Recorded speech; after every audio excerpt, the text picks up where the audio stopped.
First, I want to start out with, I am so sick of gun violence, but that's nothing new, right? We have to say that every time. I'm angry.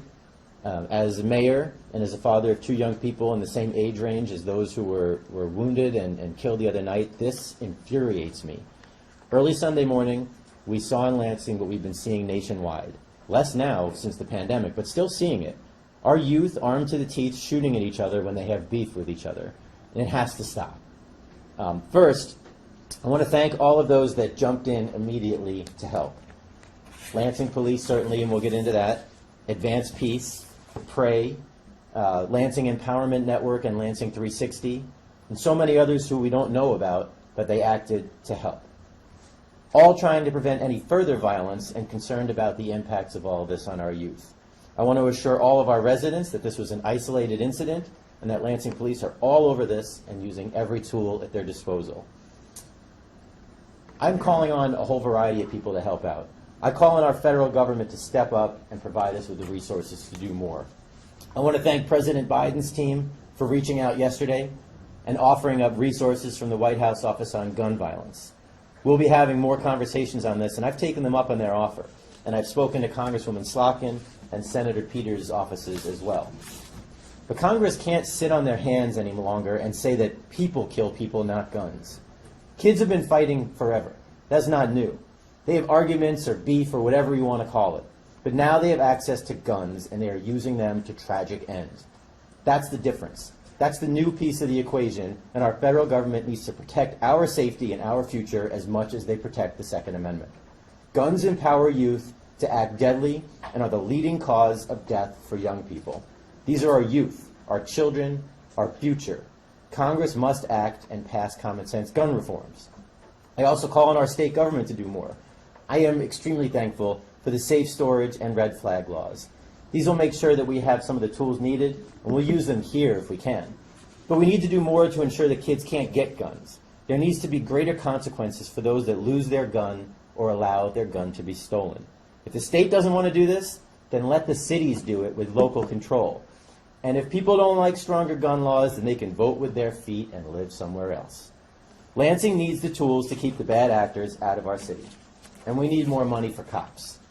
We need the Violent Crime Revenue Sharing Act and the $3 million that passed the House so we can use for 15 more police officers. I'll also use those dollars for more patrols and gun violence interrupters. And I'll use those dollars to monitor the cameras that we already have in real time, similar to what's done in Detroit. Real-time monitoring of cameras will allow the dispatch of officers as soon as big crowds appear and will prevent violence in the future. If there are Republicans who won't vote for these additional dollars because it gives too much money to the cities, then you better never criticize our cities and urban cores for crime. And if there are Democrats who want police reform first, then you better talk to residents who want their safety ensured. It's time for the state to help. And we're going to do more here in Lansing. I call on us to do more here in Lansing. We'll do a better job. We know we have limited tools combined with over 100,000 calls for police service each year. But we need to do what we can do to address these violent situations. And we'll work with others to do it, whether Advance Peace or Lansing Empowerment Network and Lansing 360 or Pray or anyone else doing the work to prevent gun violence in the future. I'll be making a few changes here in Lansing. I've talked to our chief, and we will be aggressively enforcing the curfew ordinance that's on the books. If you are 12 years old or younger, our ordinance says you are home by 10 p.m. If you are 16 years or under, or 16 to 13, our ordinance says you are home by midnight. Now, we don't have the police officers or staffing to patrol the roads just for this, but officers that come across these youth or receive complaints will enforce the ordinance. We've heard in the past that people don't like enforcement of the curfew ordinance because kids need a place to go. While I agree that youth needs things to do as alternatives to violence, being on the streets or in our parks after midnight is not the answer, and they can and will be moved out of the park and cited with civil infractions if they are caught violating the ordinance. Speaking of parks, our parks close at dusk. Now, Rotary Park, because it's in a business district and people go there at night to enjoy Lansing, closes later. But lights will be turned off. At the park at midnight. Signs will be put up, and anyone in Rotary Park can and will be cited or moved. No good comes of any gathering in Rotary Park after midnight, and our youth needs to head home under ordinance by midnight. Also know that we have cameras at Rotary Park and in many of our parks. We're reviewing them now for what happened Sunday morning. For those that would do harm, know that we are watching, we will find you, and you will face the consequences. We'll have police increase patrols to known hotspots and hangouts. Due to high call volumes, police patrol time is narrow, but police will be looking at public places like Rotary Park and other parks to make sure that people aren't there. And they will cite people and move them out if anyone is found gathering at a park or a known hotspot. We'll aggressively go after the perpetrators of these shootings. They came armed and ready for a fight. We will find these people and send charges to our county prosecutor or our U.S. attorney, whichever is the most appropriate. Both have ensured that they will use every tool to go after those responsible for gun violence, and they will face stiff consequences for their actions. And if the guns used were illegal, which I assume they were, then we'll find out whose guns they were, and we'll aggressively bring any charges possible on them as well. If you are an irresponsible gun owner and your gun was used in this gunfight or any gunfight, you will be held accountable. So gun owners, be responsible. Lock up your gun. Don't allow it to be lost or stolen, or you will face consequences allowable by law. We will do all we can locally with the tools we have, and I'll continue to ask for more help from any and all sources. We need to get the guns out of the hands of people who shouldn't have them. Arguments cannot turn into gunfights. This has to stop. We have a list of things that we called for a few months ago when we weren't in this kind of a situation. Scott Bean has that list of things that we called for with state and federal government, and he's happy to provide that to any member of the media. Now I will ask Assistant Chief Backus to update on the situation from Sunday morning. Thank you, Mayor. Good morning. My name is Rob Backus. I'm Assistant Chief of the Lansing Police Department. I'm going to provide a timeline and an update on our investigation. So first off, we were dispatched to the 300 block of Riverfront Drive or Rotary Park at approximately 2:50 a.m. in the early morning hours of Monday, May 27th. Our first officers arrived on scene there at approximately 2:54 a.m. They saw a large crowd gathered around one subject specifically who was on the ground. When they made contact with that subject, they saw that the person had a very serious injury, and they began life-saving measures with CPR. After several minutes of conducting CPR, they picked up the injured subject and they brought him to the roadway so they could meet with the Lansing Fire Department to have that person transported to Sparrow as soon as possible. Additional officers responded to the scene. They located several more victims, and we began providing aid. Ultimately, LFD provided treatment and transported the majority of the victims in this case. 3 of our victims self-transported to Sparrow for their wounds, and 1 of the victims was transported to Sparrow by one of our officers in a patrol car. Our deceased victim, in this case, the victim of our homicide, has been identified as 17-year-old male Kylie Owens of Lansing. Our other victims include a 20-year-old and a 16-year-old male who are still in critical condition due to their injuries, as well as 2 16-year-old and 2 18-year-olds with non-life-threatening injuries. What we know so far about this event is that this was not a planned event. It's something that happened because of people sharing the event and location through social media throughout the night. We have different estimates on what the total size of the crowd were, anywhere from 50 to 100 people, from our witnesses and from the officers who responded. We believe that the motivation of this shooting stemmed from 2 different groups who were in attendance who had a standing feud with each other. And we know that there were multiple firearms that were used in this event, in this shooting. We did recover 1 firearm at the scene, but based on our investigation, we do not believe this is one of the firearms that was used in the shooting. We believe that some, if not all, of the victims were unintended targets, and it was a result of people firing into the crowds without any regards to the lives of the other people, the large crowd there. We do have public cameras in this area that did capture some of the event, and there's also camera footage from many of the surrounding buildings and businesses in the area. We're still collecting all that, and we're still reviewing that for additional information to help us. Prior to the shooting call at 2:50, we had 1 call of a suspicious person, which was just before midnight, between 11:30 and midnight p.m. So we had no knowledge of this large group that had gathered on Riverfront. When the shooting happened, we immediately put out a request to our surrounding agencies, a request for mutual aid. and we got many additional law enforcement to respond from our sheriff's departments, our local police departments, and the Michigan State Police. We're very thankful for their response. We would not have been able to manage a very large scene, which was not only at the park but at the hospital, and dealt with a lot of people who were in attendance and the families that showed up afterwards. Just prior to this event, our officers were actually on a different shooting call that was on the east side. So once officers were able to respond there and ensure that there was no victims in that shooting, then they were able to respond to the riverfront. We do not have a suspect identified in this case. I will share with you that our Detective Bureau, our Violent Crime Initiative, our patrol officers, our state and local partners are working diligently around the clock right now. We've developed a number of leads, and we are hopeful that through those leads we will identify the people responsible for this crime. We are in communication with the Lansing School District today. We are ensuring that we know that our victims attended Lansing schools, they do attend Lansing schools, and we want to ensure that both the schools and the students are safe today and in the coming days. A little bit about the area. We know that in the past 2 months, we have not had calls at Rotary Park or Riverfront about large groups or gatherings.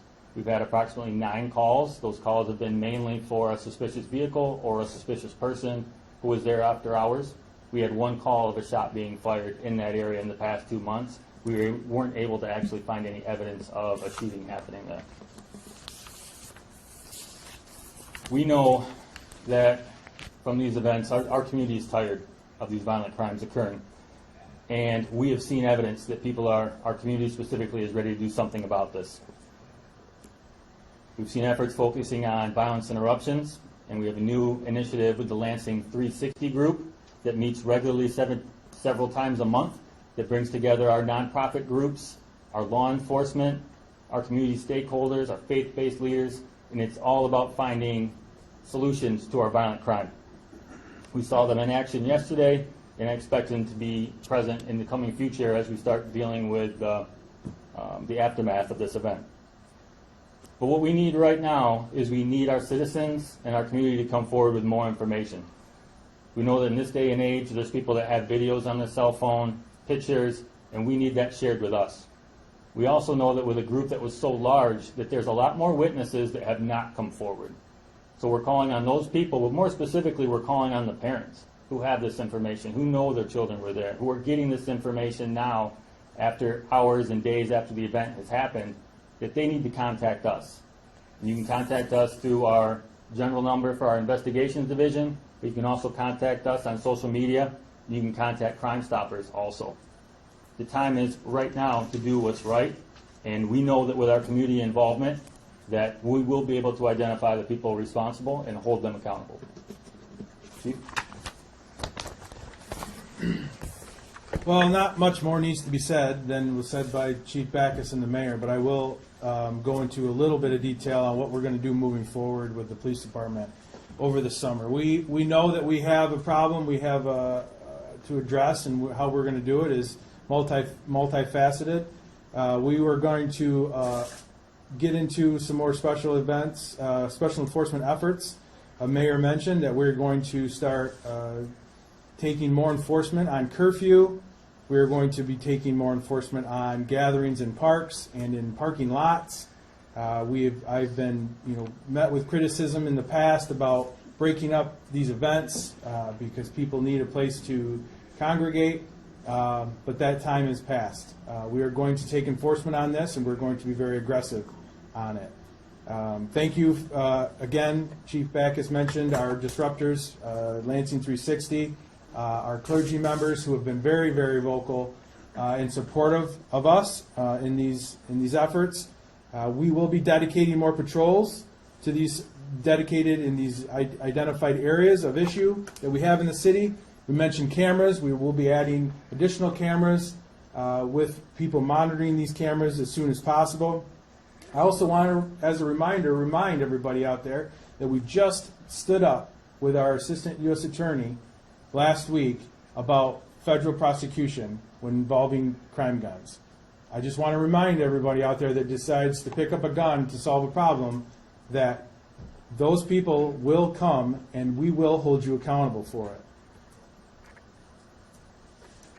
I want to thank, too, the many people that reached out, the people, Emily Diebendorf, Alyssa Slotkin, Gary Peters, the school district, Prosecutor Duane, Assistant U.S. Attorney Mark Totten, Sarah Anthony, several of our council members. As you can see, these people are reaching out to myself and the mayor because they're concerned and they're tired of it.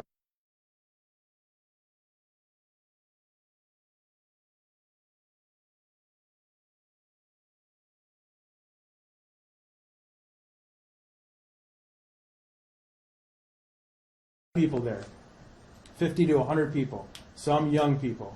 So at this point, you have to make a decision. What side of this are you going to be on?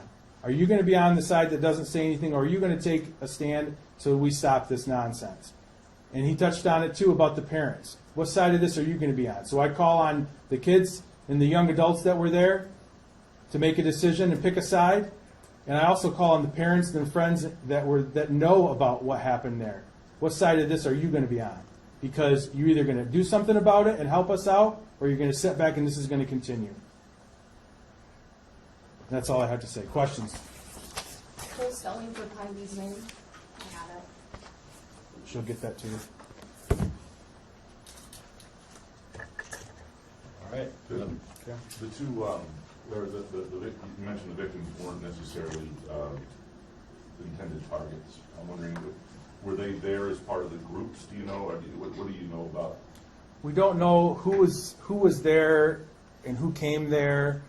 The details are still, we're developing that and building that through the investigation. But I can tell you that this is another example of people showing up and just with no accountability and no care of consequence, firing cowardly into a group of people with no necessarily an intended target. And if they did have an intended target, maybe they hit them, maybe they didn't. And that's how these people get hit and injured in mass numbers.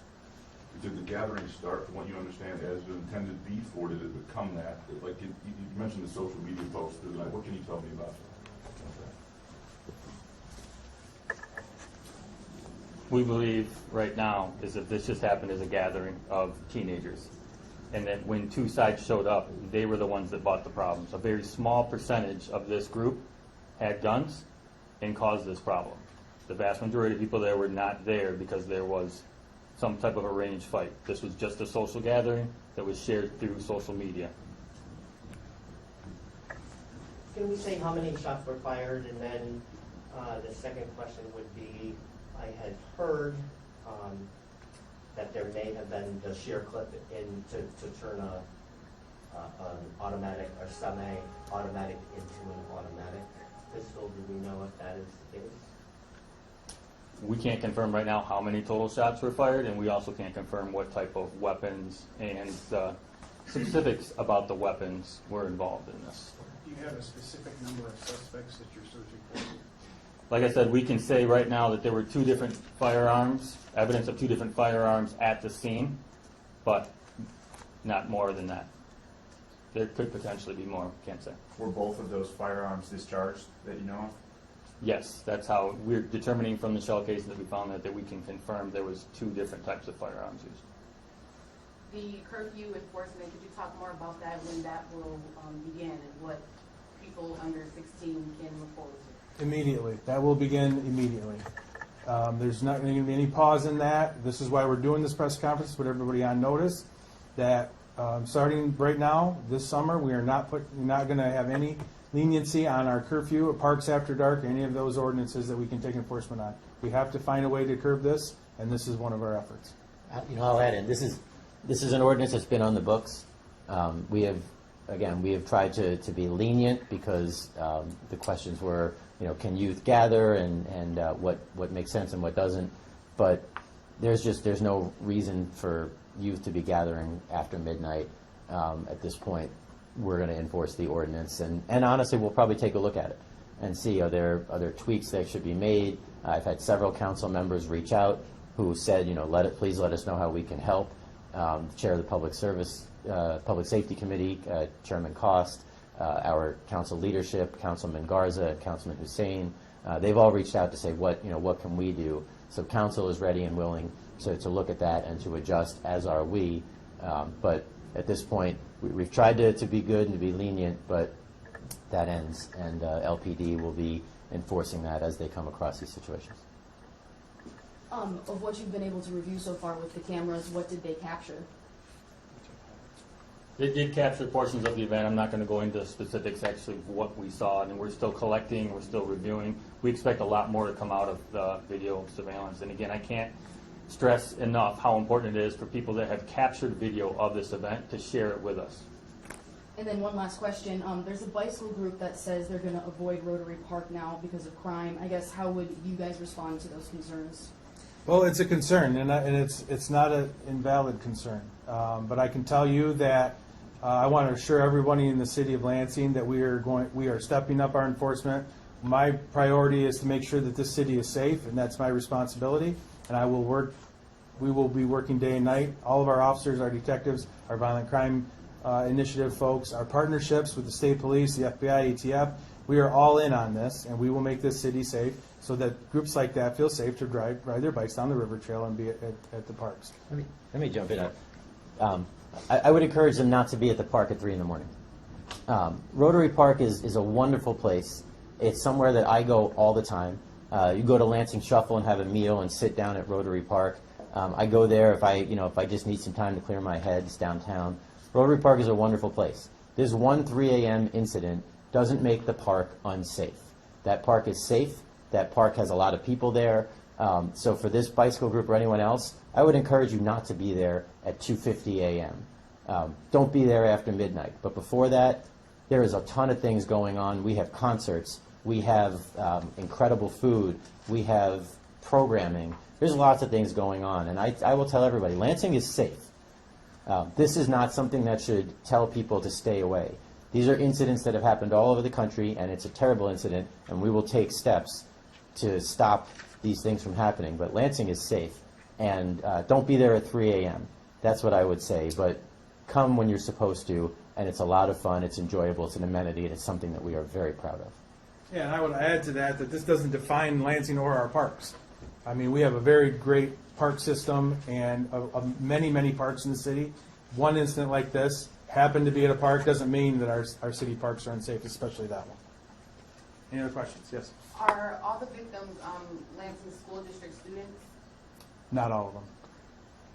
Do you know which schools they attended? We do, but we're not going to get We're not into gonna that right speak now. to it. We're not going to talk about the school. What's the proportion of the number of police officers you have versus the population in Lansing? How many police officers do you have staffed? So we are funded for 212 sworn officers, and we are at 193 currently.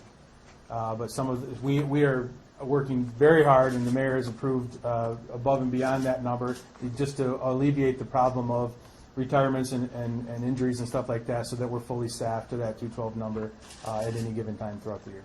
And we've budgeted for another 15. Correct. We have budgeted for another 15 officers should the House version of the public safety revenue sharing be enacted into law. And with those 15 officers, again, we've got officers right now in academy that we have sponsored. We have taken every step to be fully staffed. Again, even front loading, going above the 212, because if you go above 212, then when people retire, you can sink those people in. So we have taken every step between our HR and our police to make sure we can have as many police officers as we can afford. And again, we would be able to afford 15 more, not including potential civilians or others to review cameras for a real-time crime center, not including the funding for violence intervention and for advanced peace and for all these other things. So again, we're looking to the state and the legislature to pass those dollars, but until then, we are funded for 212, and we are doing everything we can to get up to that number and higher, knowing that we will have retirements coming up. These And extra- the population is about 113,000. The extra patrols, do you anticipate them lasting through July 4th? Beyond that, how long do you expect these extra patrols to be around? They'll be throughout the summer. I don't have an end date, but I wanted to make sure that we have enough out there, being very visible out at a lot of the outdoor events, the gatherings that we have, the legitimate gatherings that we have, to give that sense of safety out there so that they can be seen. You know, we've heard of shootings happening on holidays like Memorial Day. People are going to want to come out July 4th, kind of the same thing, large gathering. What do you tell people who are kind of seeing this fresh in their mind? Maybe they don't want to go out. Maybe they don't want to get out there in Well, Rotary Park. Again, the city, this is an isolated incident. This happens everywhere in this country. I don't want anybody to feel unsafe to be able to go out and enjoy their time, enjoy the options that the city of Lansing provides them. This is not a time to live in fear. This is a time to enjoy yourself, especially events such as the 4th of July and the parades and everything else that we have here in the city of Lansing. This is my job. This is what I do. We will be there to make sure that everything goes smoothly and safe. And on top of that, based on what I'm telling you and what we've told you here, that we'll have additional resources out there to make sure that everybody feels safe and has a good time at these events. So again, July 4th, don't be out at 3 a.m.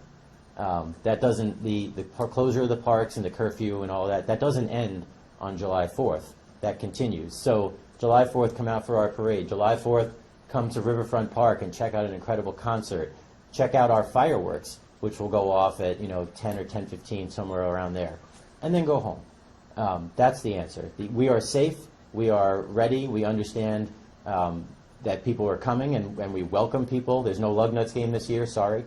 But we will have fun and exciting activities. And then when we hit around midnight, you can go home, because don't be out at 3 a.m. because no good will come of that. And that's the answer. We are safe. Just make your way home after midnight, and you'll be fine. Thank you.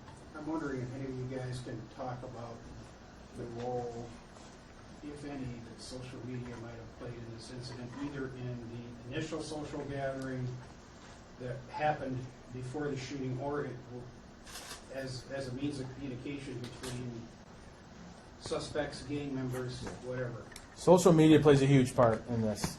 We know that. We track that, because at any given time, that group of people can be notified that they're moving or they're meeting up at a spot. And then once that happens, whoever the other side of that coin is knows where they're going. And it's very quick. It's very instant. And that is absolutely, we know absolutely that many of these feuds are based off of social media, comments and threats and beefs, or whatever you want to call it. There's a lot of tough guys and tough girls out there that want to use social media to prove a point and say their piece. But then they escalate into situations like this, unfortunately. And we all know that youth have no forward thought and no sense of accountability or consequence. And everybody, it's too easy to get a gun these days. And melt those two together, and here we have these shootings that happen with our young adults. One more? Since victims were younger, will you be having more police presence at the high schools? Will you all be going there to talk to people who may have been there during the time of the event? Or what would that look like in terms of the schools? Well, we always have a presence at the high schools.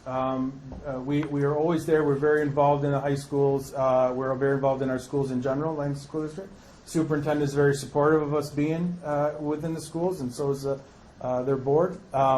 Will we have some involvement based on this because there were some younger adults involved? We will, and we'll be there to make sure that there's no, there's some disruption if there's any retaliation thought or anything like that. But yeah, we're always there, but we will be there a little bit more. And it's important to point out, our high schools are safe. In terms of conversations, absolutely, it's important to have conversations. But kids are affected by this, right? I've got 2 kids, one that graduated from Everett, one that will graduate from Everett in a week and a half. And they feel safe, and we feel absolutely fine having them go to our schools, whether it would be Lansing schools or Waverly schools or Holt or anywhere else. So there definitely will be conversations, and I know our superintendent is very concerned about the mental health of our students. A young person died, and that is terrible and tragic and will have an impact. So we know that has an impact on our youth, and our superintendent and our school board, they are 100% involved, 100% supportive, as are the principals and the teachers. Again, as a dad at Everett, I can tell you this personally. So the conversations will continue, and we certainly want to make sure that we have presence as requested in the schools, in the high schools. But I'm less worried about problems than I am about the impact on youth in Lansing, Waverly, Holtz, Okemos, Hazlet, DeWitt, all the school districts in the area. All right, thank you, everybody. One more? Yeah, on the ordinance, the curfew ordinance, Yes. can you just clarify if that's for youth, if they just flat out can't, under 16 can't be out after 6, I think it's at 6 p.m., or is it if they have a, parent or guardian with them that? So there are some exceptions. 13 and under, it's 10 o'clock, 10 p.m. 16 to 13, it's midnight. There are exceptions with a legal guardian, school event, work, so forth.